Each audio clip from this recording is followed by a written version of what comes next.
Good afternoon, gentlemen. I have been just going through documents and going through things to see where we may have gone wrong that contribute to us being where we are now. And gentlemen, I'll be honest with you. It is heartbreaking to see what's going on to Dominican truckers, and Dominican equipment owners. I'm not going to go way back to our struggles. You could just simply Google it under when President Malcolm Reed and Earl Loader and Rekha Shillingford. I am not going to go right back. I just want to take you back to November 15th and why we had the awareness protest under the cliff in November 15th. It was because we were trying to get employment from Jack. And the government couldn't help us at the time.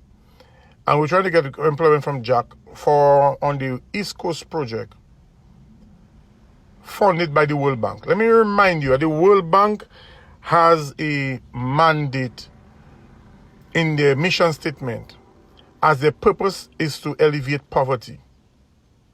That's the World Bank mission statement. And although underneath that bracket we were unable to get government to document our participation in that project, and it resulted to us having that protest, and we fought to explain that we are there and we are still able and we're still viable. Gentlemen, I know we are under capacity and then we can't attack everything. But we have made reasonable relationships over the years with foreign companies who have given fellas loans on equipment and loans on trucks without even going through the local banks.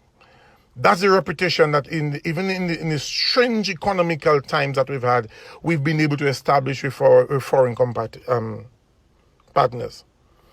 And we sought to explain our position. And we had a meeting with the Prime Minister, for those of you who attended and remember.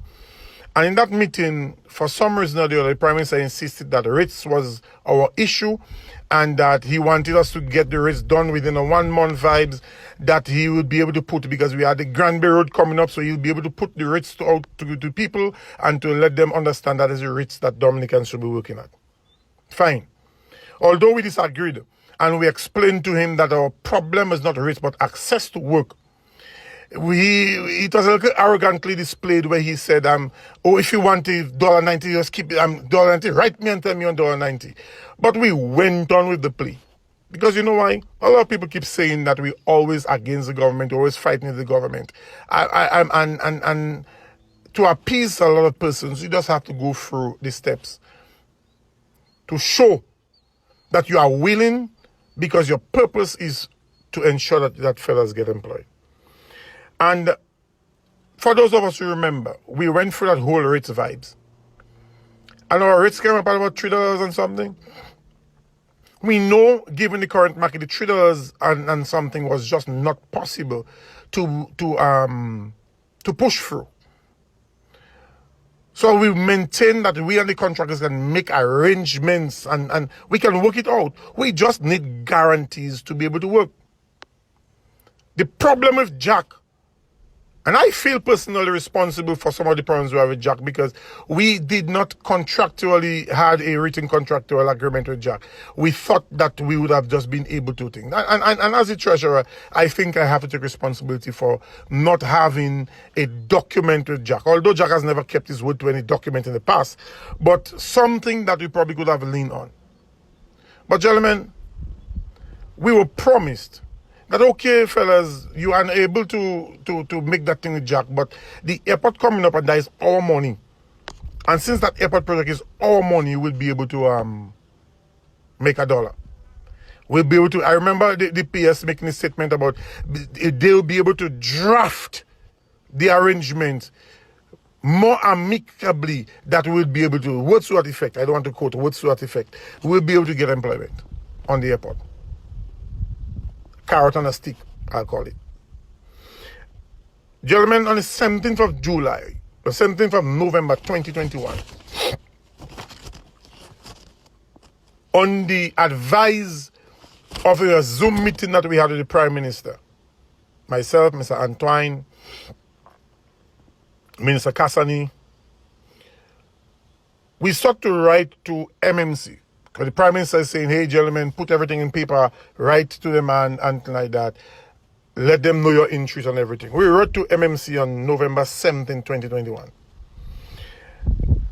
After they signing the contract for the commencement of the construction. We had a meeting, a physical meeting with him prior, and we put it in document on the 17th. The meeting was quite okay. For some reason or the other, gentlemen, everything went cool.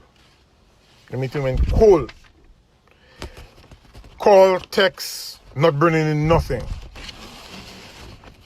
And on the 19th of September, one of the letters that we've written, we've written to government, the 19th of September, we wrote to the minister, and we expressed to the minister our interest in working in the airport.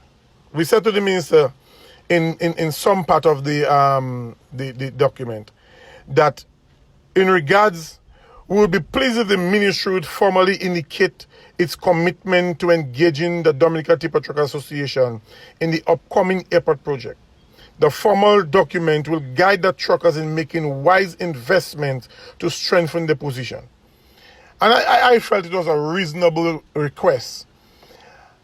But strangely, we have not received not one response from government. MMC just gave notification of acceptance or receipt, but government, not even that government did.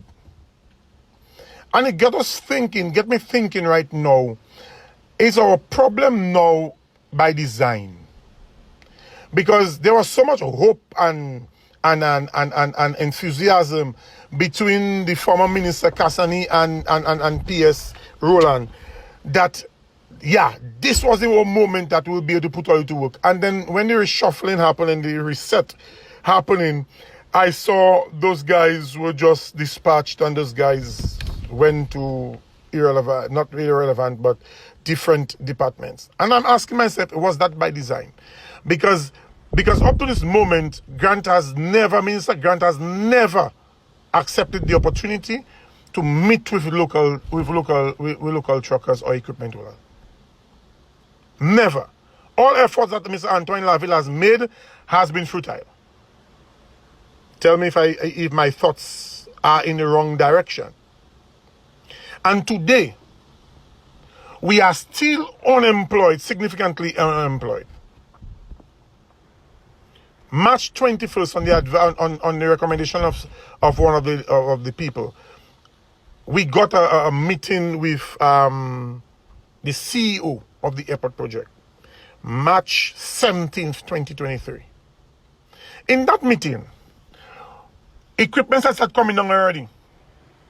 Remember, I tell you, we've been asking government, what is our role? We've written letters, we've asked, what is our role? The former PS had tell us that when the time will come, they will give us that information. When rates of shipping and everything was getting haywire, we request from them again, gentlemen, what is our role? Because we will need enough time to prepare, should in case our role is beyond our present capacity. But given the opportunity to work, we'll be able to gather our resources and like that. What is our role? The Prime Minister made promises about duty-free concessions being available to us. Yes, that was made. But before we could make any form of investment, before we could advise and devise how to make investment in equipment or in trucking, we wanted to know what is our role. What are you going to give us to do? Because we did not want fellas to go ahead and borrow the money from the banks or borrow or to use their relationships and get equipment, and at the end of the exercise, they are unemployed. No one listened. No one responded. And in that meeting with Mr. Johnson, we sought to show Mr. Johnson that the trucks that came on were the same 4x4 trucks, 6x4 trucks. In previous meeting with Chris Timid, we got the understanding that Chris Timid was going after articulated trucks. But we saw 4x4 trucks and we were very skeptical. We said to the CEO, listen, gentlemen, that we see them come with 49 dump trucks in the first shipment. We hear it have more. And we see that's going to infringe on where we expect to work, even if we didn't have the foreknowledge or the definite information to say where we're going to work. But we expected to work on running on the road, carrying tires from Collier, carrying tires from wherever the spot was. His response to us is that he passed the information. We gave him a detailed into what we have, our willingness to invest and everything. He said he'll pass on the information because the decision is with the contractor.